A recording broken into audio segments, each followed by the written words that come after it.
powdered bagoong, onion chips, Indian mango fruit roll. Ilan lang yan sa mga pagkaing binigyan ng bagong identity ng Food and Innovation Center ng Pangasinan State University at ang Department of Science and Technology o DOST. Dito sa Pilipinas, napakaraming pagkain ang nasasayang gaya ng mga gulay at prutas na hindi nabebenta ng mga magsasaka. Nababalitaan natin na itinatapon na lang ito at hinahayaang mabulok. Ang masaklap, habang nangyayari ito, marami ring pamilyang nagugutom. Nakakalungkot, di ba? May solusyon ng DOST para hindi tayo mag-aksaya ng pagkain. Naglagay sila ng Food and Innovation Centers sa mga universidad na kagaya ng Pangasinan State University. Generally, the objectives of the FICs, first, it serves as a hub for innovations, research and development, and technical support services for value-adding of fresh produce resources. Binibigyan po natin ng added value ating mga abundant resources po. Di ba?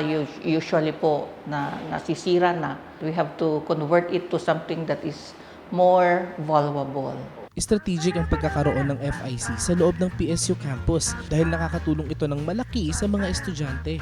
And we have 4 major equipments na ibigay po dito. Yung spray dryer, water retort, vacuum fryer, at saka yung freeze dryer po. Marami pong natutulungan ng mga estudyante mostly . Bukod sa mga estudyante, malaki rin ang pakinabang ng mga small and medium-sized enterprises pagdating sa kanilang mga negosyo. We share our expertise, pero libre ang training. Yung food usually is shouldered by the association or the LGU.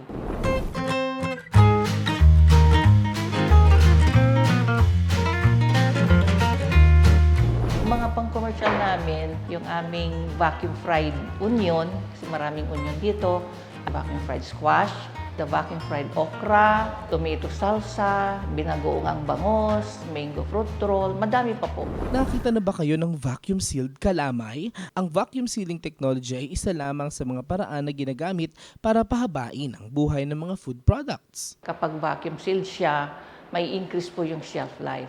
Although using the different machines here, tumutulong na rin sa pag-increase ng shelf life. Dahil sa ganda ng food concepts ng FIC-PSU, may mga food companies na lumalapit at nagkaka-interes sa kanilang mga innovation. Mayroong protocol po actually. Ini-incubate po namin sila. When I say incubate, andito sila para i-train yung mga tauhan nila. Mayroon ding TLA, Technology Licensing Agreement. Ang FIC ay nakakatulong din sa food security ng Pilipinas. Hindi lang ito tungkol sa dami ng supply, kundi tungkol din ito sa accessibility, affordability, quality at sustainability ng mga pagkain. Sa katunayan, meron ding mga disaster-ready food products ng FIC-PSU. Open po lahat yung aming mga technologies sa tao, sa community. Kasi may mga dinidevelop po kaming mga pag-disaster . Meron kaming binagoong bangos, merong ginisang munggo, may ginisang buro, yan, tsaka yung longganisa.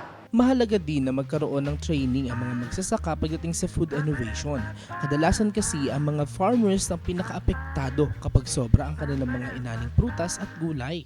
So as food developer, food products developer, alam natin mayroon kang one step ahead na pag-iisip tungkol dyan sa mga dapat mangyari sa mga foods natin. Especially, ang iniisip din namin talaga mga farmers, sila talaga ang palaging kawawa sa totoo lang. Siyempre, collaboration, ma'am, the same day they will undergo training. Kapag naririnig natin sa balita ang tungkol sa food crisis o nakakita tayo ng mga nasasayang na pagkain, alalahanin natin na pwede tayong maging bahagi ng solusyon. Kung estudyante ka, pag-isipan mo ang food science bilang career. Kung negosyante ka naman, alamin mo kung paano mapapahaba ang shelf life ng iyong produkto. At kung ordinaryong consumer ka, suportahan natin ang locally processed foods na gawa ng ating mga kababayan. Tayong lahat ay may magagawa. Kaya nating tiyakin na walang Pilipinong magugutom sa ating bansa.